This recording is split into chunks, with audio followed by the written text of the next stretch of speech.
I had to have a scoliosis surgery because my curve at that time was already meeting the criteria for a surgery.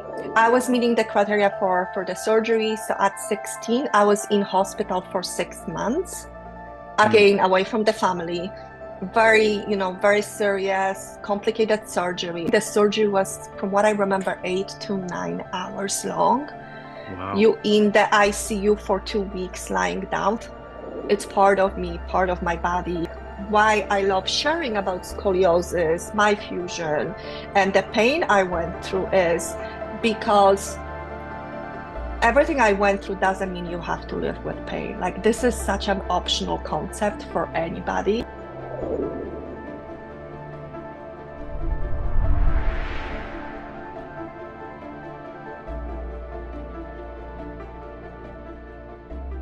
Welcome, Agnes. Good to have you.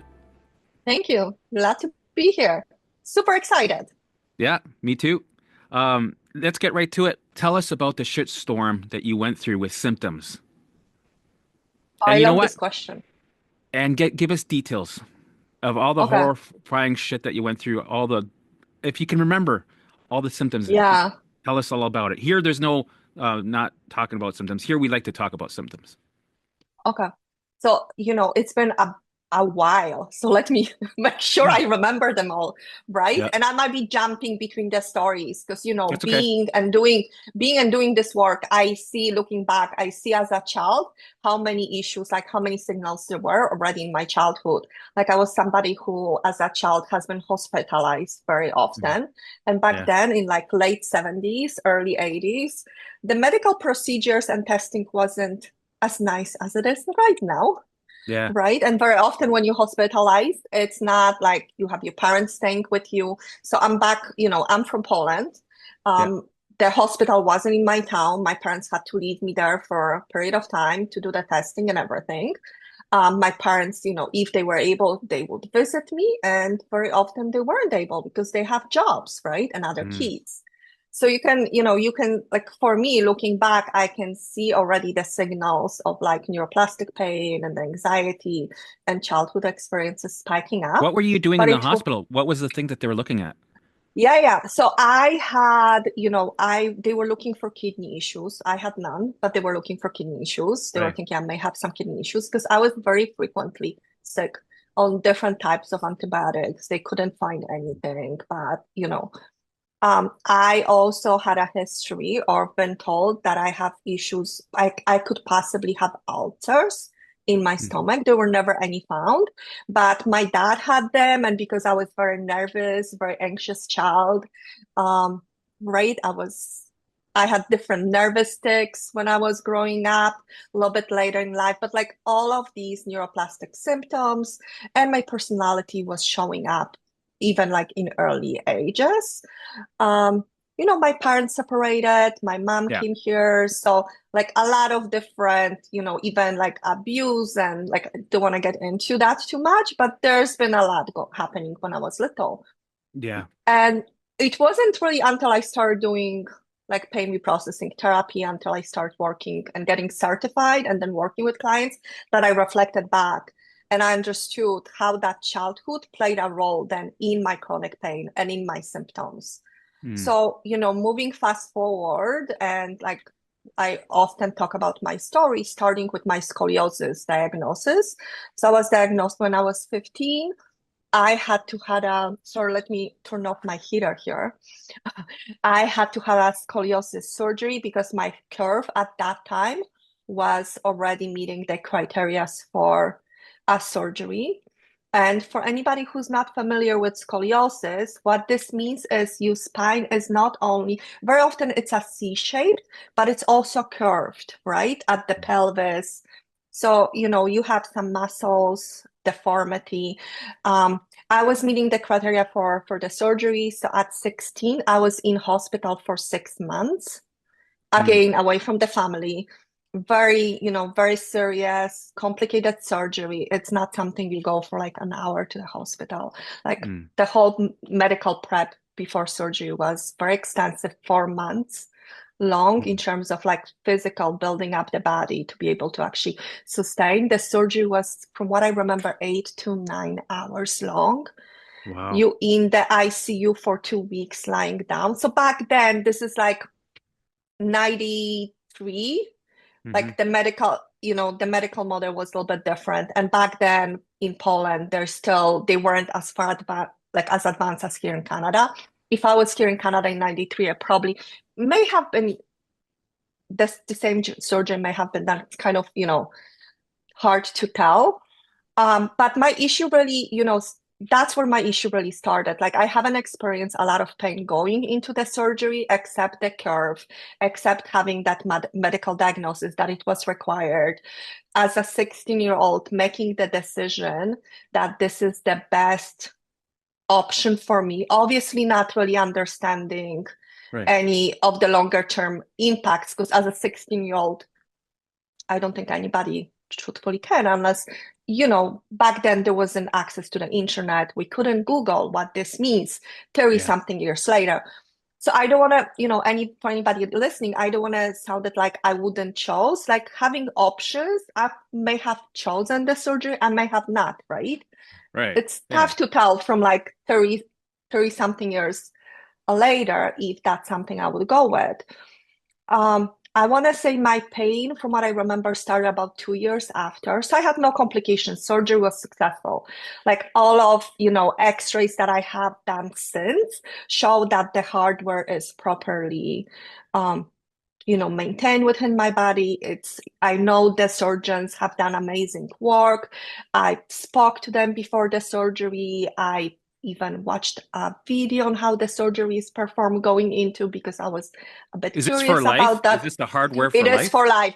It is. Okay. So back then, there was an option of actually like the minimum time that you could have the hardware was 2 years. But at Hmm. that time, I was in Canada. That would require me going back, and I was with my mom. So I had a bit of complicating family situation that wasn't supported for me to Hmm. go back, and like nobody was even considering back at that time.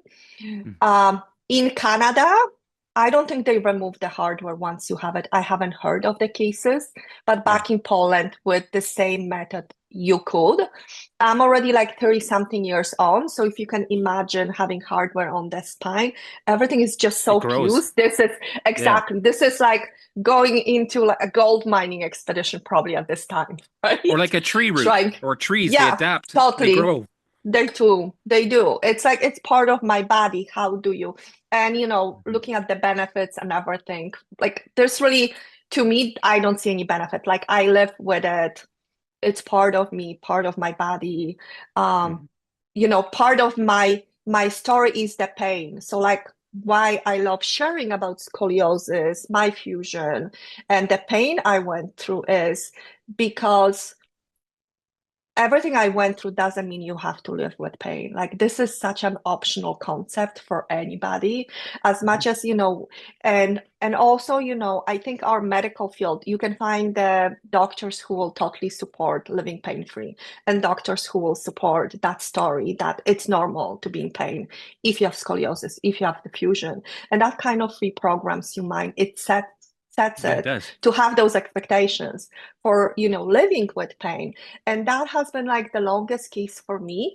So I've experienced, post surgery, post fusion, moving to Canada, about 15 years of chronic pain. During that time, I had 3 kids, very successful career in a public service. I've climbed the ladder. I was very busy, working very long hours. Um, Was it like stressful, like financial banking? What kind of work? it is. So it's in Yeah. very short timelines. I mean, I've like fiscal planning, so a lot of business planning, a lot Mm. of business cases to review, short Ugh. timelines, year-end timelines, right? Adding to it, short staff.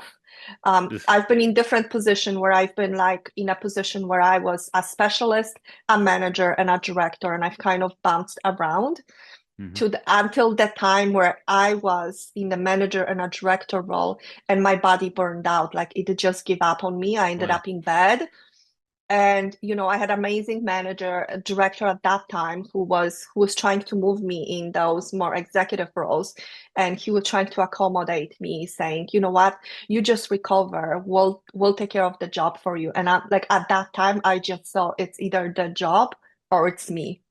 Like Yeah. I had to choose one, because literally, my burnout, I ended up being in bed. I had a 2-year old. She was 1.5. She was walking. I was not able taking care of her. Like Mm. I couldn't pick her up. I couldn't hug her. When she wanted to hug me, I had to lie down on the sofa so she could approach me, um, as I was lying down, and I was able to hug her that way. Like her whole made, most of her childhood, she knows mommy has a bad back. She couldn't sit on my laps, right? For Right. like feeding anything. Like I remember one of my worst points were like, you know, going to the bathroom, like to the ensuite, which is like right by my bedroom, and being in so much pain that I'm like, this feels like I'm doing physical work, like I'm running a marathon and I'm just taking 5 steps to use the bathroom, right? Yeah. It got Was so the bad. pain was the pain emphasizing the surgery beliefs, or was it new areas? So it was, yeah.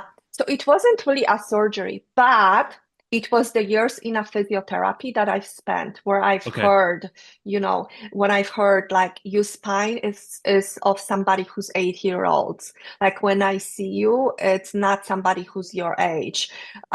Where it's like your back is so degenerative.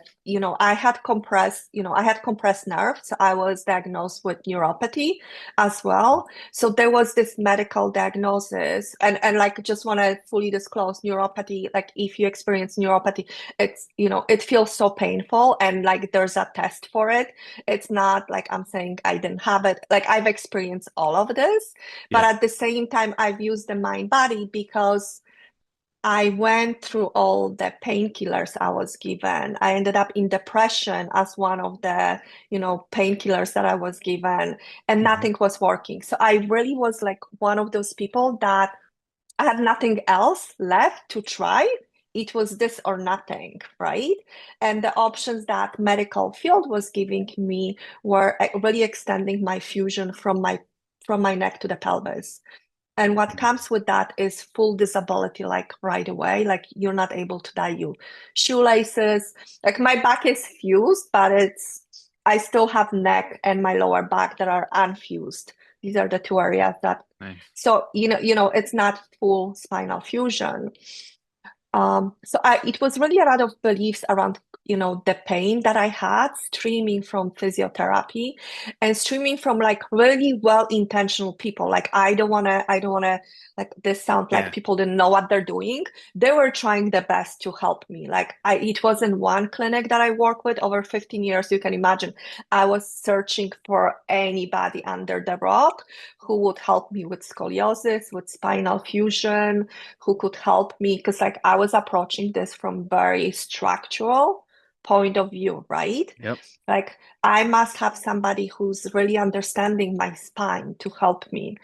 And at my worst, when I ended up with that burnout, I was still working with a therapist who specializes in scoliosis and spinal fusion, who was working with me. We were making some progress, but it got to the point where the progress was very short-lived. I would go to the therapy session, felt really good. I would get to the elevator and my pain would return. And at What was the that point, therapy involving? Was it like yeah, movements and exercises and it stuff? was it was movement exercises, yes, totally. Okay. But part of it because you have this spine that everybody's telling you it's so damaged.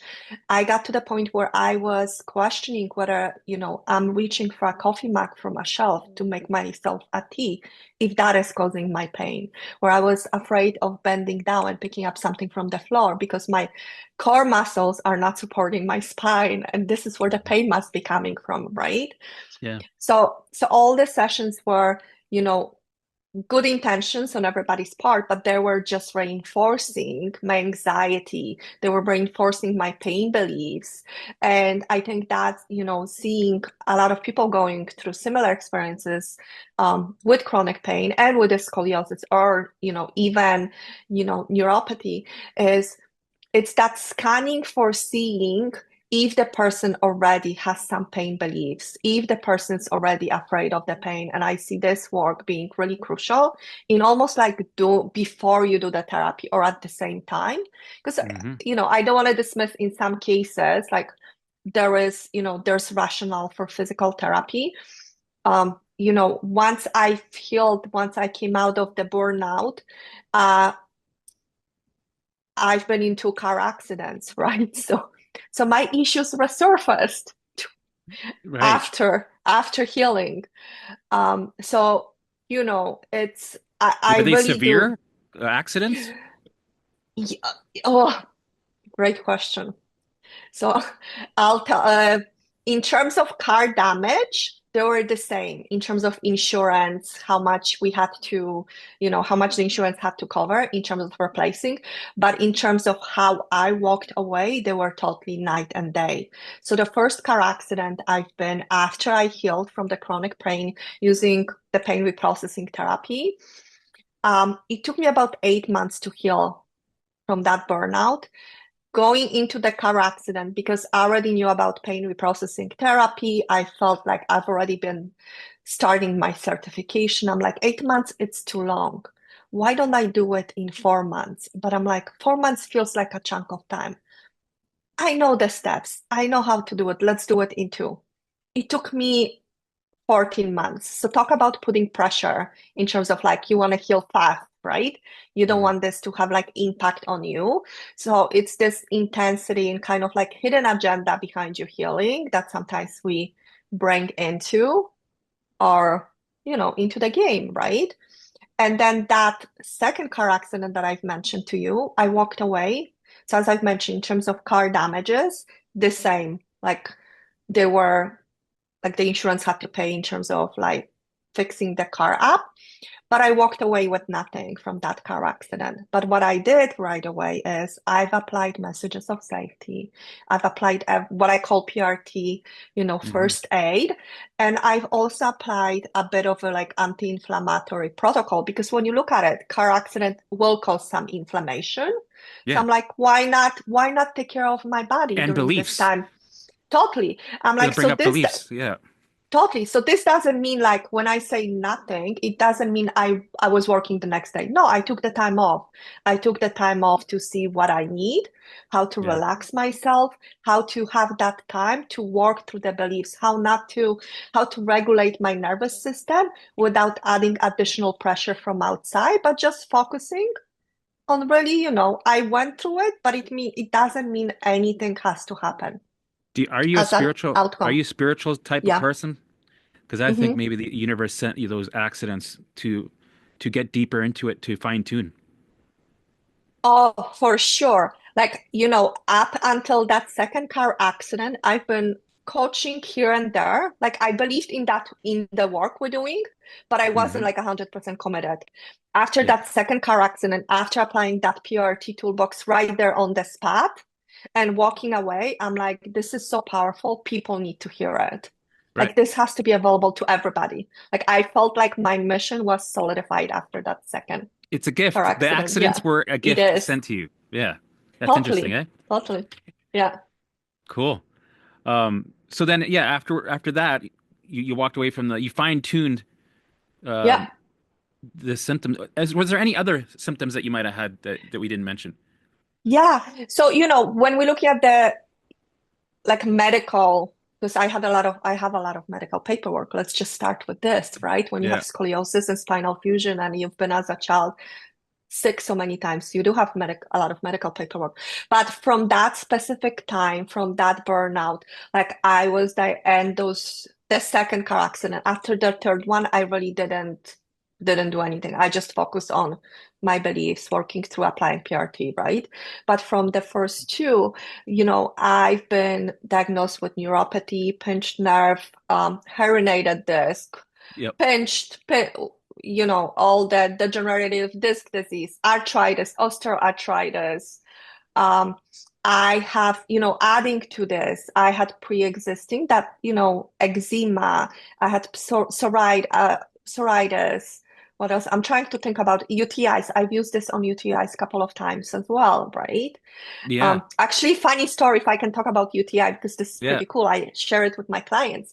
I went for like a regular, doctor checkup and they do the urine sample. My doctor called me on a Friday and he said, "Do you have any symptoms of UTI?" I'm like, "No, why?" He said, I need to put you on the antibiotics based on the results. I'm like, Hmm. hold on a second, but I have no results. And he knows I do this work, right?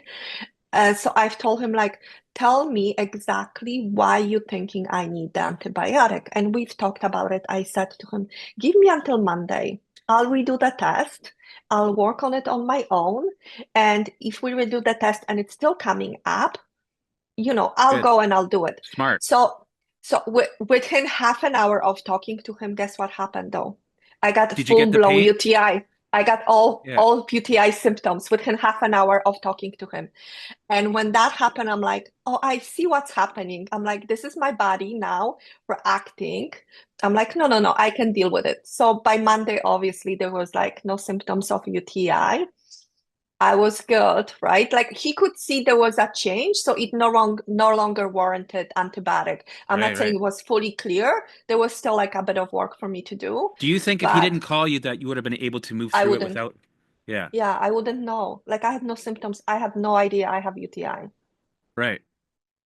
So Yeah, it's interesting how it can yeah, sometimes it can help you, but sometimes it can hurt you with labels and the beliefs that come with talking to, when they do yeah, tests. totally.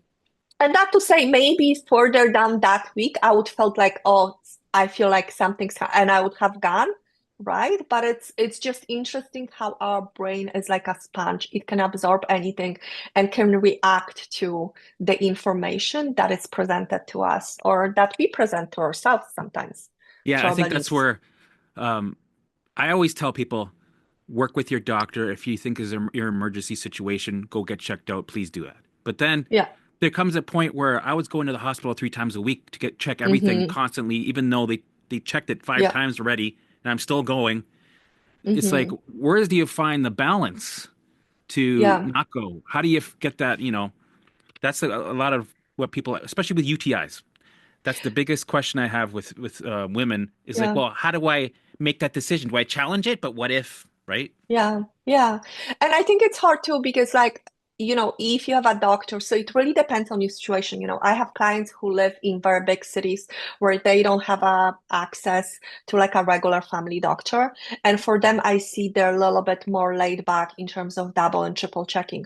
But I have clients who have doctors and they have already, um, confirmation that this is not an issue, let's say, with the pain they have, right? Like there's no medical diagnosis supporting their symptoms, and they still looking for doctor number 4, 5, and 6. So our brain, in this beautiful way of trying to support us and protect us, will try to figure it out for us what is wrong. It's trying to find that missing piece of puzzle to kind of to match the symptoms means this. It's, as a society, that's kind of like what we've been taught. You have a pain, you have a symptom. Where is it coming from, right? Yeah. So yeah, so I get it, but I also, I tell my clients like, you'll go into that rabbit hole. Only you can close Yeah. doors on it. Apply this, there's nothing, that can happen in terms of like detrimental health if you apply this work. And if you feel better if going through the medical testing as you apply it, do that as well. Like end of the day, this work should be about what makes you feel comfortable and good about yourself. And I think honestly, people when they lean in and turn inwards, they'll know what makes them feel good Yep. I think also versus with yep. it's almost like learning. The first few Mm-hmm. times you might screw up, you run to the doctor, and then you challenge yourself, and then you Yeah. start to learn patterns. You look back, okay, I see. I'm starting to understand my body. I'm starting to see the sign. I'm starting to feel the last 5 times I challenged it, it was okay. Hmm. So you get confidence and you start to, Hmm. to Yeah, handle it it. totally. It's about building that confidence habit, which I think a lot of because we had it like it's been so ingrained for us to outsource it to others Hmm. that we are missing, right? And I really see a lot of the work in the work that we're doing is really Yeah. teaching or showing people how to build that self-confidence habit and turn inwards versus outsource the Yeah. decisions and the approach, right? Okay. So then you had the UTIs. What other symptoms did we miss anything? Well, anxiety. I had panic Yeah. attacks. Like I remember when I was working the corporate, just before that burnout, I had my first panic attack. I thought I'm having a heart attack in the middle of a busy street because Yeah. I was coming, get this, you're gonna enjoy this, from a physiotherapy session I did at lunch back to a very busy meeting. My Mm, director was already with the staff in the meeting, and I'm like, what are they doing? This is not heading the right direction. I mm. thought I'm gonna have to call an ambulance. I didn't Yeah. know what it was. Like I read about panic attacks, but I'm like, I'm like, what is happening to me? I have to Yeah. cross the street, and I'm like, I don't think I can do this. Yeah. So Right? you're in the middle of a street and you're thinking, what do I Yeah, talk to this person walking by?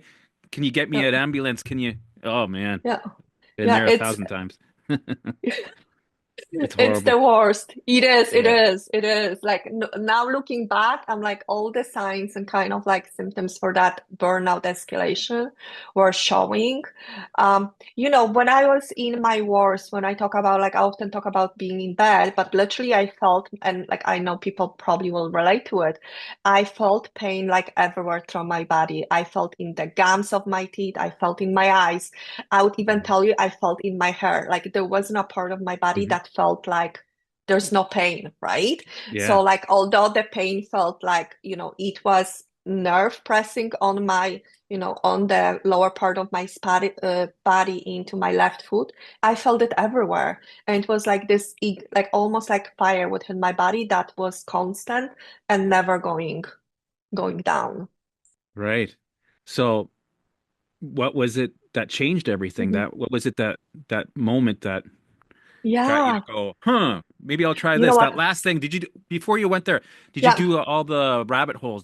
Did you have internet where you're going down Facebook rabbit holes and groups Oh, and so I did, yes, but I also have to tell you, like the biggest benefit of me, I guess, being in that bed was finding Instagram because before that, I didn't yeah, use Instagram. Like I wasn't on social before, going right. through this. Like, I had a phone, I was Googling things, but I wasn't really like, big on in terms of using social media. So when I was at that worst, I went through like different meds that my doctors prescribed me. One of them was very oft at the very beginning, my old family doctor, because she obviously knew best what to do with me. Um, she gave me Tylenol 4 to Mhm. deal with my symptoms. And I remember going to her office. She was checking my back and she asked me, who burned your back? I'm like, what do you mean? She's like, your back is burned. I was putting my heating pad on such a high heat, alternating between hot and ice. I didn't feel anything, but she was like, your back is burned.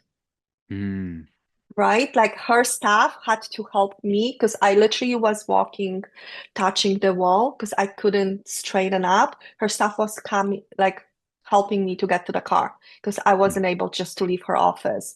That Tylenol 4 resulted in like in a depression in me. So there's a very small subset of people, around 3% around the world. I'm sure that medically you can find about that.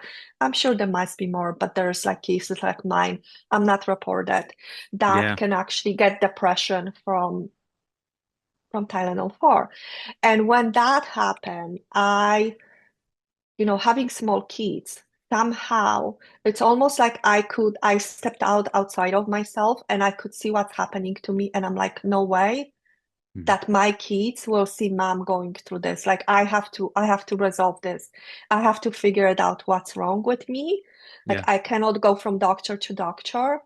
Um, I'm like, I changed the doctor from that time and I've worked with somebody else who was totally supportive of, my approach and Mhm. kind of helping me out going along. um, like with, dealing with pain. But, I still remember that time when I went through that Tylenol. Like that was my that was my breaking point because I Mhm. couldn't believe that there's no solution for people with chronic pain. That all we are given are pills after pills and going like through that. Like I had so much anger going out of that episode too. Um, so I've started obviously researching. I knew about Joe Sarno because I did remember. So I've got his book. It, full disclosure, I'm not one of the people who will heal from the book. I Yeah. read his book and I did remember that probably I'm thinking in my 20s, I had the same book, Heal the Back Pain, if I Right. got the blue one, because I remember giving it away to the library, like as a donation. Mhm. So I've purchased the same book. I read it. I'm like, yeah, not really. And I found Alan Gordon somewhere on the website. Mhm. Um, and I started working, I think it was TMS Wiki. I started working through that. And then I've reached out to their pain psychology center and I've worked with a therapist there. Yeah. Um, yeah. And But then, yeah, I yeah. went, yeah, So then you got into the TMS world, the yeah, more mind body stuff. yeah, I did. For me, um, yeah, sorry, I'm trying to think back because I'm thinking TMS Wiki and I'm like, I spent so much time there. And the other person that really helped me, and I found great benefits were Dr. David Hanscom from his book Right. about because he's the orthopedic surgeon. So like I was trying, at the beginning of TMS, find somebody else who has spinal fusion, who has scoliosis, who has the neuropathy, who has pinched nerve, like somebody similar where I could find like a good testimonial story or that they went through something similar and I couldn't. So I kind of give up on that. Finding that story, I'm like, it doesn't mean anything. So, like, part of that was learning to dismiss it, that, there's no evidence for me of somebody else going through it and still choosing to do this work, right? Right. Because I could, which made a lot of sense to me back then, I could see how stressed I was. I could see, commuting to my work hour and a half one way, back, taking kids to activities, never having time for myself, right? Like Mhm. being a busy mom in a corporate world and, taking care of three kids, making sure they progress through their activities, not even thinking about, what I need Yeah. wasn't something that I was just paying attention to. So everything that I've kind of like read in terms of my body just resonated with me. I could see how I fit the criteria. And then when I started doing pain reprocessing therapy, that's really when I started understanding like perfectionist tendencies Mhm. and people pleasing. And I'm like, yeah, this is me. I'm like, no wonder I'm here. Yeah, that makes sense. So then, so you're diving into the mind body material, and then you start to implement the methods. Yeah. So, yes, I did. But, and I found it like I was almost like wobbling on, like with one foot shorter than the other. And that was because when I was in that burnout, I was still going through that physical therapy. And Hmm. remember how I told you I could see results going to the session. And by the time I got to the elevator to go down the like within the building, like the pain would return. So Right. I want to say about 4 or 5 months into all of this, I said, that's it. So I was like kind of like dabbling. The first 3 months, I was like, oh, let me read about, like everybody. And then after 3 months, I started applying it and I could see changes, but I still like, I didn't see them consistently. Right. And I still was in pain, Right. right? And then I decided, and I, So I I guess did the read reason that why you somebody were you like, have to commit. Sometimes you have yeah, to commit and kind of choose. And for me, I said, you know what? I'm gonna finish the therapy. I'm just gonna commit fully to right. this to So pain is committing reprocessing. fully was half of it. The other half was not believing that this was for you. Not enough So evidence of I belief. so I don't know if that was, I actually think it was just going through the therapy because out Yeah. not really that it didn't work for me. I actually from the beginning, like I am fully committed. Like if I go in, I fully believe I'm gonna be like superstar in everything. That's Right, right, like from right. my childhood. But it Yeah. was going through the therapy and really quite like going in, and because I had scoliosis, you have to sometimes you sit in your curves. Like, do you see? I don't know if you can see Mhm. it right now. I'm sitting in my curves. Like a typical therapist would tell me, oh, no wonder your pain is coming. Like you're sitting in your curve versus sitting adjusted and more straight and up. So you're not sitting on the part of the body that's hurting you, where that herniated disc is, that is Ah, putting the pressure on your nerve. And so a lot of things like this, almost like, I don't want to say mind priming, like totally get at good intentions. I did learn something, but being out of pain, yeah. I can sit in my curves and enjoy sitting in my curves, and I can You had to exercise in, almost you had to almost yeah, you deprogram do all the programming that you everything, had because everything. it's gonna come to slap you in the face because you're gonna have So, doubt. You do the new thing, the old thought yeah, comes, and you're like yeah. conflicting, fighting this old thought Mm. while you're trying a new thing. Yeah. So like for me, when I talk about being in bed, like I couldn't sit, stand, or walk, right? It Hmm. got so bad. I had to learn how to sit through a meal that was 3 minutes long because I was in so much pain.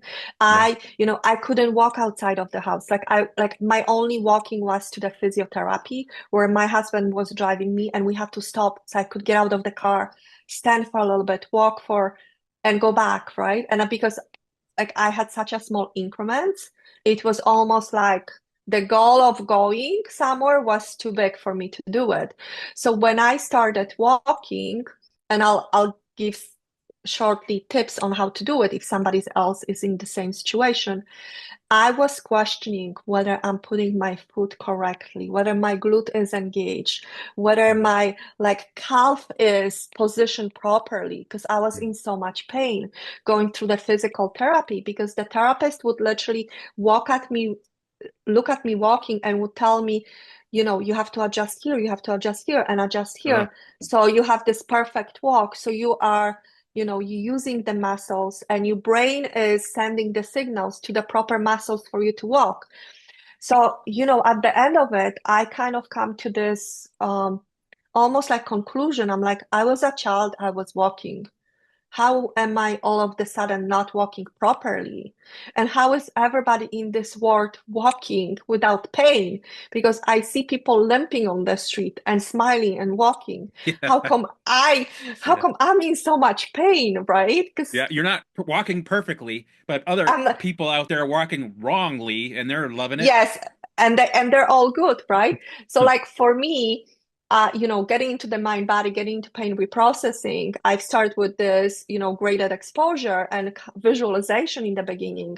Because like Nice. going outside was like, no way I can cross the Hmm. street. I'm in so much pain. So I had to work first with like visualizing myself being in that moment, walking across the street before actually went into the porch. So like when I have clients in a similar situation, I'm like, a win for you is going on your porch and let's celebrate this before Hmm. you take more steps. Like we want this to be really like a good experience for your brain. We want you to build that evidence before you go out into the world, right? Hmm. And start walking.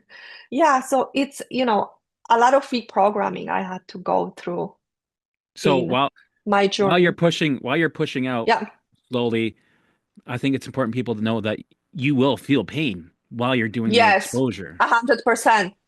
I was in pain until, and Alan Gordon talks about outcome independence. I've heard about outcome independence. I've Googled Hmm. everything outcome independence. I tried to apply. It took me the longest time to apply.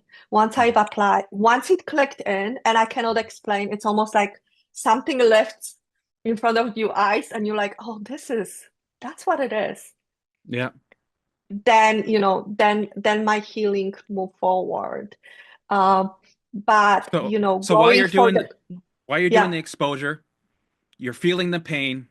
yeah. Did you change your response this time compared to how you used to have your response was probably like, or were It you took me a long changing it? time. Yeah, it took me a long time to change it. Like I was just so programmed that it took me a Yeah. long time to change it, right? Because literally I was for the longest time and you know, I was doing the gradual exposure, going for 10-minute walk eventually when I could.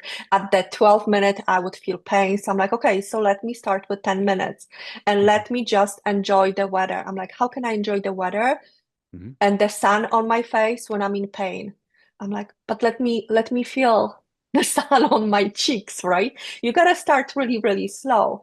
But Hmm. yes, it was, you know, it was taking me a bit of time and 100% felt the pain going through it, Right. right? And then reprogramming and then slowly letting go and trusting. So going back to other people can walk, and I was walking before pain.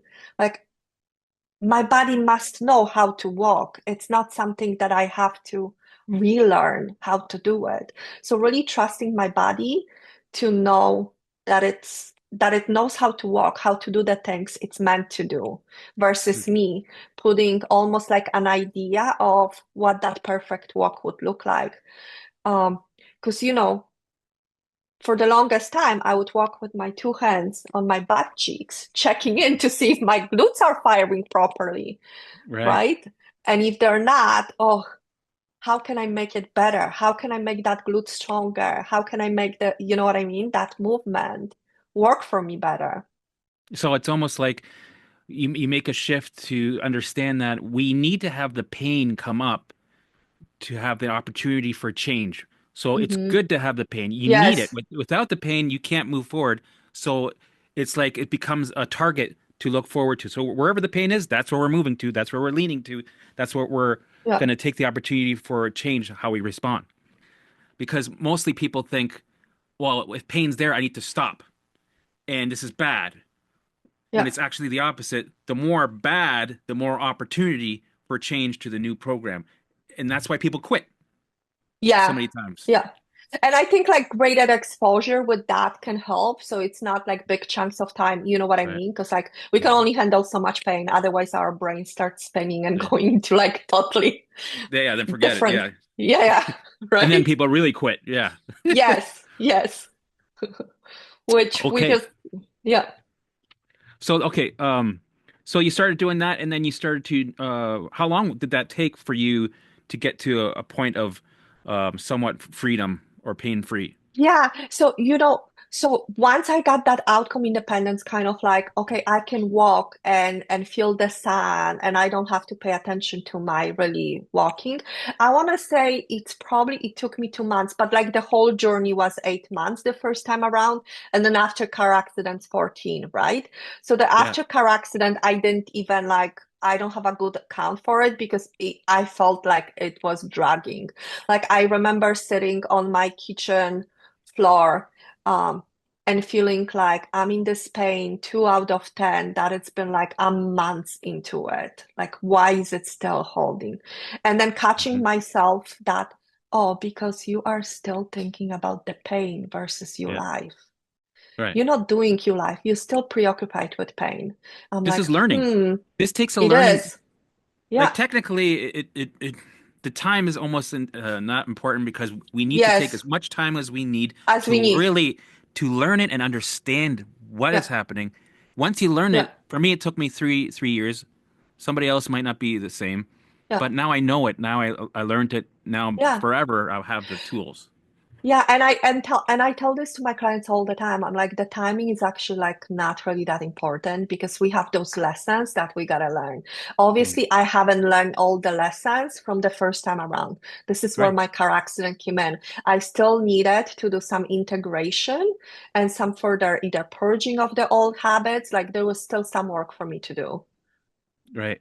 Um, did you find this whole journey, like we talked about with the car accidents, do you Hmm. find that there was any patterns like where you kind of had to be forced to look in and become more spiritual? Did it affect you spiritually? Oh, it did, but I want to say the spiritual piece kind of came in more recently than during that. So one of the things I often talk about my clients is that, you know, people come into this work at the beginning. I think for you and me and other coaches who've been in this work, we see Hmm. this work as long, like it's our life work. It's there's no beginning, no end. Like we constantly Yeah. apply, we learn. It's not like we can say, yeah, my healing took 8 months. I'm still learning from it. I'm Hmm. still, you know what I mean? Um, so I've learned other lessons from it. The spiritual piece, I want to say it came in the last 2 years more so. I've been always a spiritual person, I have to say. Yeah. Um, it's just it wasn't as strong coming in. But even when, Mhm. you know, even when I say like believing in my body, like I had a belief I'm gonna heal through this. Like I knew from the beginning that if I apply, if I commit myself, like my body is strong enough. Like I didn't have any like for me, I had no doubts about it, right? Yeah. It's like an inner Um, knowing. You know you're going to get yeah, there. yeah. I'm sure the ride there is It going to be crazy, but I know I'll get there. Yes, and it's really more about removing that expectancy and that pressure of putting the timeline, which, like, I know personally, I'm so good at it. Like in my corporate world and everywhere else, it's like, what's Yeah. your goal? Let's do it in 3 months. Like, we love assigning the timeline, the deadline to it, right? So, kind of Yeah. like learning that, trusting we're gonna get there and removing all these expectations of how that Yeah. will look like for It's you. interesting. Because, I made a timeline because that's how I am. And when I was finished, I looked at my books and I saw the timeline again, and I was almost exactly on my timeline, which is interesting. hmm hmm It's like I prepared my mind. Yeah. This is it. Yeah. So it could be a good thing, right? It could be a bad thing, a Yeah. good thing. Depends how it works for you, right? So depending how it works for you, like when we're looking at like personal development, like a lot of books like Bob Proctor and others, they talk about mind and how we can program. It's like GPS, just set your direction and it's gonna Yeah. get there. But I think our people, like our human side of it is we like to almost like not only program the direction, but like how will this look like for me? And then give the timeline. So just Right. taking that off a little bit, taking that pressure off yourself will definitely help you heal. I Yeah. think that's important. Um, Having the GPS set, but not how it's going to happen is really important because you hmm get in the way. You kind of get in the way Yeah. because your ego, your real, that's not realistic. That can't happen. I'm not making enough money. There is no way Mhm. this is right. You're stopping the Yeah. flow when Yeah. when you're getting into the details too much. So that's true. That hmm I've noticed that. That's the spiritual part that I've hmm been learning. Um, hmm so what's if somebody is getting into this who's got back Yeah. issues and they're like questioning, and I know some, and I've given them the books and they're not interested. Um, Yeah. and they feel like they're under pressure. I need to have that surgery or else I can't. Yeah. And the doctor says you got to have that surgery or else this will happen. So they're Yeah. tiptoeing around. They don't have pain. Some of them don't have pain. What would you tell hmm them? What's the advice that you'd give Yeah. them? I try to meet people where they are. I had a few clients like that too. It's always challenging, right? Hmm. What I found from my experience, personal, from my, practice experience, as well as like even um, getting into those rabbit holes when I was healing, is when you have a plan B, forget about plan A. The plan A won't work. When you do this mind body work, you kind of have to be like into it and committed. It doesn't mean you have to, in the beginning, believe in it 100%, but Hmm. it means you don't have another way of like, you know what, if this doesn't work, I go and do this. I'll go and do the surgery. It's almost like, you giving yourself a way out of Hmm. doing this work, right? So I haven't, in cases where I've seen it, I haven't seen mind body work where people had the surgery pre-planned, but I often seen then people coming back into mind body work Yeah. after the surgery, right? Um, I would also, I love sharing Dr. David Hanscom book just because it helped me and couple of, some of the research that have helped me when I was back in bed and I was trying to figure it out for myself was that, if you go into the surgery with a previous chronic pain, the likelihood of experiencing a pain after the surgery, it's, I believe, 40 to 60%. Um, Mhm. and Dr. David Hanscom in his book references that. And I'm happy to share the stats with you after if you want to include them Yep. after the podcast. The other one that I know was crucial for me is when and it's a simple one, all of us can do it. Yeah. Even when we applying mind body work, is just getting enough sleep. If we don't have enough sleep, we feel pain more intensely. And, getting it back to the brain, if you're not getting enough sleep, do you think your neural pathways are going to be firing better? Do you think you can do this work better? Like if you're tired, groggy Mhm. after not a good night's sleep, right? I Yeah. know, I don't know about you, but like I'm the person who loves sleeping, Oh yeah, me too. and I do so much better when I had like a full night of rest. Um, yeah, but it's a fine line. I find it because there's so many people we can help with in terms of mind, body, and chronic pain. But there's so many people at the same time who believe into the typical Yeah. diagnosis, right, around the degenerative disc disease, when we now know that there's so many people walking with degenerative disc disease. They have no symptoms, no pain. They're enjoying their life fully until they get this diagnosis, and all of a sudden the world, that everything shatters because their back is so bad, right? So I Yeah. love sharing research when people are open to it, because I think the research speaks for itself. Um, yeah, thank For you. for joining me. That was great. Love Awesome. this.